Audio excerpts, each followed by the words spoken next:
সর্বশেষ সংবাদ অনুযায়ী সাকিবের বর্তমান পরিচয় গ্রেফতারি পরোয়ানা মাথায় এক আসামি। 2017 সালে সাকিব আল হাসান অ্যাগ্রোর নামে আইএফআইসি ব্যাংক থেকে 1.5 কোটি টাকা লোন নেন সাকিব, কিন্তু সে টাকা সময় মতো পরিশোধ না করে বরং প্রতারণার চেষ্টা করায় সাকিবের বিরুদ্ধে মামলা করেছে ব্যাংক। সাকিব এখন কোথায় যাবেন?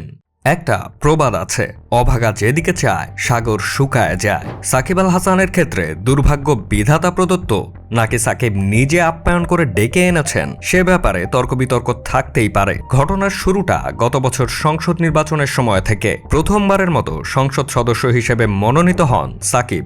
একরাশ হতাশা মাথায় নিয়েই সাকিব আশা করেছিলেন ফেব্রুয়ারিতে অনুষ্ঠিত চ্যাম্পিয়ন্স ট্রফির স্কোয়াডে অন্তত ঠাঁই পাবেন তিনি। কিন্তু যে সাকিব বিসিবিকে বোলিংয়ে সার্ভিস দিতে পারবেন না, তাকে বিসিবি কেনই বা চাইবে আর? অতএব যেই সাকিবের কারণে বাংলাদেশ চ্যাম্পিয়ন্স ট্রফিতে খেলার সুযোগ পেল, তাকে বাদ দিয়েই ঘোষণা হলো স্কোয়াড।